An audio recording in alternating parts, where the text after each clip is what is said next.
আমরা বলেছিলাম, হাওড়ার পুলিশ কমিশনার বলেছিলেন উদ্যোক্তাদের, যেখানে বলবেন সেখানে আমরা আপনাদের প্রতিবাদের বন্দোবস্ত করে দেব এবং সেখানে আমরা পুলিশি বন্দোবস্ত রাখবো যাতে শান্তিপূর্ণভাবে আন্দোলন করতে কোনো অসুবিধা না হয়। নবান্ন রাজ্য সচিবালয় এটা high security zone.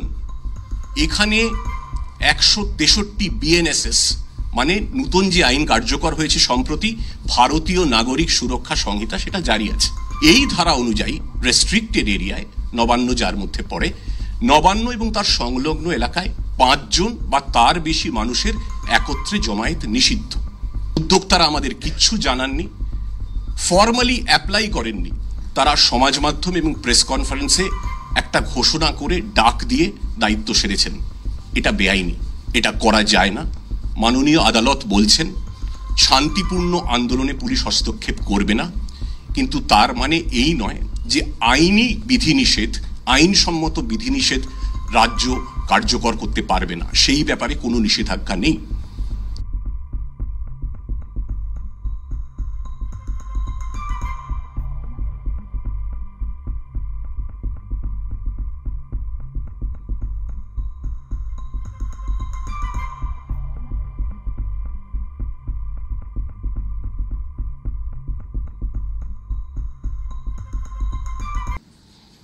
Like I mentioned, we have serious apprehensions of law and order. From social media, from a section of the print and electronic media, and from our own internal sources, we have concrete information that a section of the miscreants, taking advantage of the emotions of the common people and well-intentioned citizens, will try to create large-scale violence, cause violence, create chaos, and create disturbance to an extent that police is compelled to use force. We have specific intel that conspiracies and plans are underway to create chaos and instability, and there will be miscreants who will stoop to any level to create chaos, disturbance, and unlawfulness. We are alert to that. We are vigilant. We are identifying those miscreants and will take appropriate legal actions so that the safety and the security of the common people, which is paramount, which tops our list of priorities, which is a non-negotiable, that should not be compromised. We'll take all possible actions and appropriate actions. Thank you. আমরা বলেছিলাম, হাওড়ার police commissioner বলেছিলেন উদ্যোক্তাদের, যেখানে বলবেন সেখানে আমরা আপনাদের প্রতিবাদের বন্দোবস্ত করে দেব এবং সেখানে আমরা পুলিশি বন্দোবস্ত রাখবো যাতে শান্তিপূর্ণভাবে আন্দোলন করতে কোনো অসুবিধা না হয়। কিন্তু নবান্ন রাজ্য সচিবালয় এটা হাই সিকিউরিটি জোন। এখানে 163 বিএনএসএস মানে নতুন যে আইন কার্যকর হয়েছে সম্প্রতি, ভারতীয় নাগরিক সুরক্ষা সংহিতা, সেটা জারি আছে। এই আইনটি হচ্ছে আগে যে আইন ছিল ক্রিমিনাল প্রসিজিওর কোড, ফৌজদারি কার্যবিধির 144 ধারার সমতুল্য। যেটা 144 ধারা ছিল সেটা এখন নতুন আইনে 163 ধারা। এই ধারা অনুযায়ী রেস্ট্রিক্টেড এরিয়ায়, নবান্ন যার মধ্যে পড়ে, নবান্ন এবং তার সংলগ্ন এলাকায় 5 জন বা তার বেশি মানুষের একত্রে জমায়েত নিষিদ্ধ। এটা বলা হয়েছিল তাদের, বারবার বলা হয়েছিল, ফোনে বলা হয়েছে, চিঠিতে বলা হয়েছে, অন্যত্র করুন, যেখানে খুশি করুন, কিন্তু রেস্ট্রিক্টেড এরিয়ায় করবেন না। উদ্যোক্তারা আমাদের কিচ্ছু জানাননি, ফর্মালি অ্যাপ্লাই করেননি।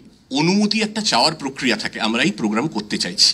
তাদেরকে বলা হয়েছিল আনুষ্ঠানিকভাবে আপনারা অনুমতি চান এবং জানান তথ্যগুলো, কিভাবে করবেন, কোথায় করবেন। তারা উত্তর দেননি এখনো পর্যন্ত, তারা প্রতিক্রিয়া দেননি। তারা সমাজ মাধ্যম এবং প্রেস কনফারেন্সে একটা ঘোষণা করে ডাক দিয়ে দায়িত্ব সেরেছেন। এটা বেআইনি, এটা করা যায় না। This is illegal, unlawful. আরেকটি কথা এখানে বলে দেওয়া দরকার, যেটাও এডিজি আইন শৃঙ্খলা বলেছেন, যে আরজিকর কাণ্ডের প্রেক্ষিতে সুপ্রিম কোর্টের যে সর্বশেষ নির্দেশ রয়েছে, কোনো কোনো মহল থেকে সোশ্যাল মিডিয়ায় তার একটু অপব্যাখ্যা হচ্ছে। সুপ্রিম কোর্টের যে অর্ডার সেটা পাবলিক ডোমেনে আছে, আপনারা সবাই দেখতে পারেন। সেখানে সুপ্রিম কোর্ট কি বলেছেন? বলেছেন আরজিকর কাণ্ডের প্রেক্ষিতে কোনো শান্তিপূর্ণ আন্দোলন হলে পুলিশ তাতে হস্তক্ষেপ করবে না।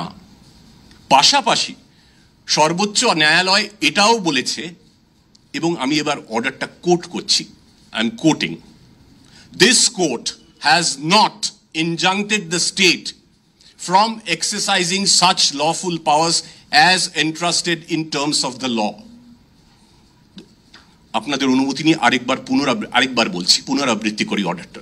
This court has not injuncted the state from exercising such lawful powers as entrusted in terms of the law.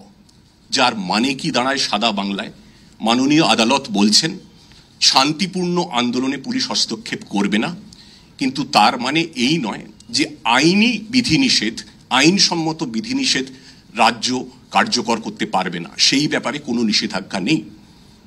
এবং 163 BNSS 163 ভারতীয় নাগরিক সুরক্ষা সংহিতা সেই আইনি কার্যবিধিটা কার্যকর করারই একটা অঙ্গ। কালকে পরীক্ষা রয়েছে, বহু সংখ্যক ছাত্রছাত্রী পরীক্ষা দেবেন। আমাদের কাছে অনেক মেসেজ আসছে কি করে যাব, অসুবিধায় পড়বো কিনা। ছাত্র সমাজের আন্দোলনে ডাকে ছাত্রছাত্রীরা ব্যাপক অসুবিধার মধ্যে পড়েছেন, আশঙ্কার মধ্যে আছেন, উদ্বেগের মধ্যে আছেন। আপনাদের মাধ্যমে, সংবাদ মাধ্যমের মাধ্যমে আমরা জানাতে চাই যে কালকে রাস্তায় পর্যাপ্ত পুলিশি বন্দোবস্ত থাকবে এবং পরীক্ষার্থীদের যাতে কোনো অসুবিধে না হয় সেটা আমরা খেয়াল রাখব। তবু কেউ যদি কোনো পরীক্ষার্থিনী যদি কোনো রকম অসুবিধের মধ্যে পড়েন পরীক্ষা কেন্দ্রে পৌঁছানোর পথে, তারা অনুগ্রহ করে পুলিশের সঙ্গে যোগাযোগ করুন। আমরা নিশ্চিত করব সমস্ত পরীক্ষার্থী যাতে নিরাপদে নির্বিঘ্নে তাদের নিজস্ব পরীক্ষা কেন্দ্রে পৌঁছতে পারেন।